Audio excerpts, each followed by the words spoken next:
Une semaine après avoir nié sa connaissance des violences à Notre-Dame de Bétarame, François Bayrou a répondu à une question posée par la députée socialiste des Pyrénées-Atlantiques, Colette Capdevielle. Le Premier ministre a affirmé ne pas être intervenu auprès des magistrats en 1998 dans l'affaire Caricart. Il a par ailleurs mis en cause le gouvernement Jospin, qui avait été mis au courant par le procureur général de Pau de l'époque. La parole est à présent à Madame Colette Capdevielle pour le groupe socialiste. Madame la Présidente, merci. Ma question s'adresse à Monsieur le Premier ministre et j'y associe mes collègues des Pyrénées-Atlantiques, Peyo Dufaux, Iñaki Etchanis. Les élus et les responsables politiques ont un devoir d'exemplarité et de transparence. Ici même, vous affirmiez, au sujet de Notre-Dame de Bétarame, « Je n'ai jamais été informé de quoi que ce soit, ni de violence sexuelle ». De nouveaux témoignages sont apparus. Le juge d'instruction Christian Mirande affirme vous avoir rencontré longuement dans son bureau pour parler du père Caricart accusé de viol. Ce juge a-t-il menti?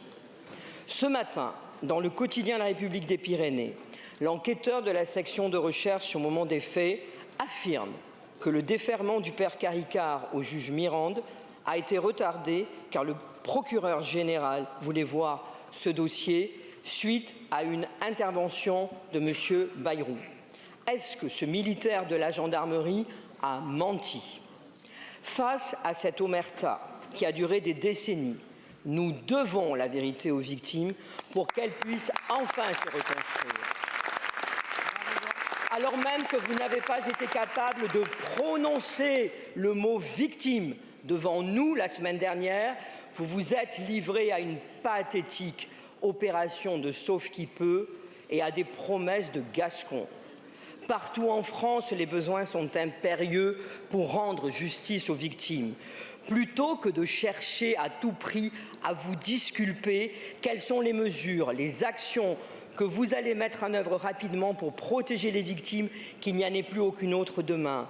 Vous vous présentez en victime et avez-vous, comme annoncé, déposé plainte? Contre qui et sur quel fondement? Les yeux dans les yeux, Monsieur le Premier ministre, devant la représentation nationale. Je vous pose 3 questions, nous souhaitons 3 réponses et nous ne demandons que la vérité. Merci beaucoup, Madame la députée. La parole est à Monsieur le Premier ministre.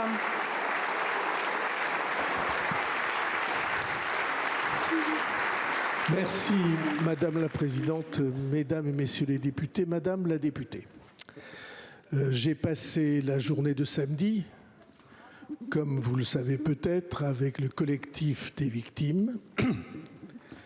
3h30 ou 4 heures d'une émotion intense.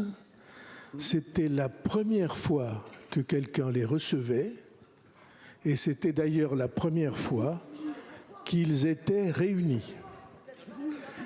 Et ils ont exprimé plusieurs choses qui étaient terriblement bouleversantes et qui naturellement font que nous ne pouvons pas sortir indifférents devant ce qu'ils ont vécu il y a des décennies parfois. Mais ils ont exprimé une chose, c'est qu'ils détestaient la récupération politique qui était en train d'être faite, qu'ils trouvaient ça haïssable parce que, disait-il, ça les privait de leur histoire. Une fois qu'on a dit ça, je vais répondre clairement à votre question. Est-ce que je suis jamais intervenu dans cette affaire comme dans d'autres affaires judiciaires? La réponse est non, jamais. Ni de près, ni de loin. Et je vais vous en apporter la preuve.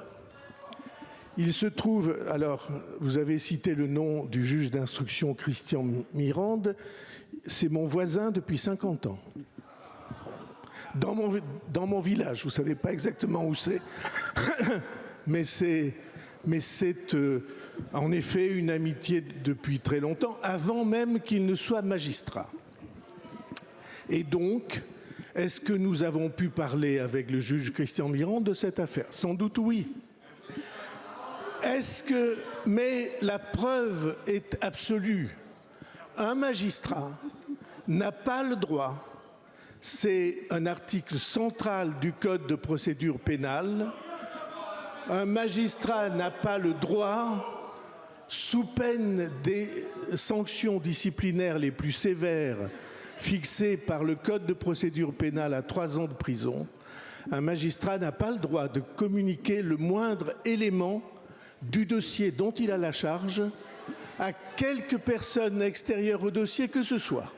Et donc, Christian Mirande est un juge d'absolue intégrité et il n'a jamais communiqué le moindre élément du dossier. On a pu parler de l'ambiance, on a pu parler de l'établissement, jamais du dossier. Ensuite, le procureur général, Monsieur Rousseau, je ne le connais pas. Et il est mort il y a 22 ans. C'est très facile de lui affecter les choses. Mais la certitude pour moi est la même. Ce haut magistrat respectait exactement de la même manière les règles de sa profession, qui est d'ailleurs une vocation, et il n'a transmis à personne, il n'a eu aucune communication avec quelqu'un, avec qui que ce soit, sur ce dossier. Et la preuve, c'est que s'il n'a rien dit, je ne savais rien de cette affaire, je n'ai pas été associé en quoi que ce soit. Mais si je ne savais pas, d'autres savaient. Parce que j'affirme devant vous, et vous le vérifierez, que le procureur général, lui, a tenu à informer la chancellerie sur ces affaires à 4 reprises dans l'année 1998. Il l'a fait téléphoniquement le jour de l'incarcération et il l'a fait ensuite à 3 reprises par écrit en signalant la gravité des faits. Qui était ministre de la Justice ? Quel était le gouvernement à cette époque ? C'est le gouvernement socialiste de 1997 à 2002. Le ministre de la Justice est Elisabeth Guigou. Et je ne peux pas imaginer que le ministre de la Justice n'ait pas tenu compte d'un signalement aussi grave par le procureur général. Et j'affirme qu'en tout cas, quand j'étais au gouvernement,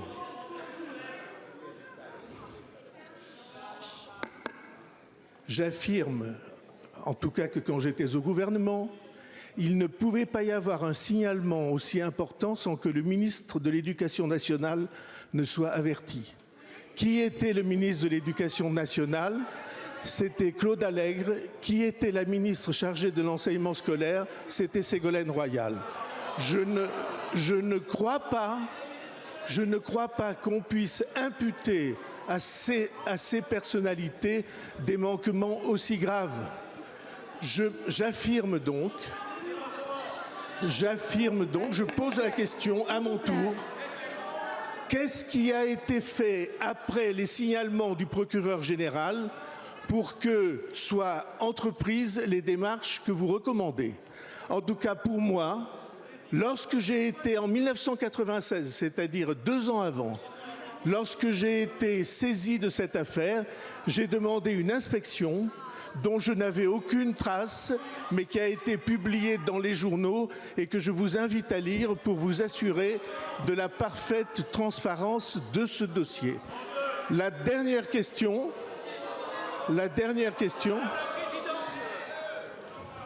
Je ne connais pas ce gendarme, mais il suffit de poser la question au juge Mirande qui répondra sur ce qu'il a dit ou qu'on lui prête d'avoir dit. Non, le gendarme, madame, excusez-moi, il y a un gendarme qui dit « J'ai entendu quelqu'un dire que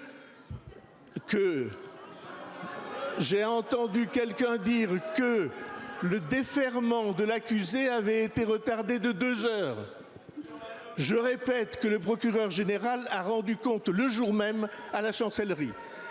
Mais la question importante, c'est qu'est-ce qu'on peut faire pour améliorer la prise en charge des victimes ? On peut améliorer le repérage précoce, on peut améliorer la prévention. Ça vient d'ailleurs d'être fait dans le programme que Madame la ministre d'État, ministre de l'Éducation nationale, a présenté. Et enfin, on peut rassurer les victimes sur le fait que si les actes qui les ont traumatisées sont prescrits, cependant elles ne sont pas sans droit.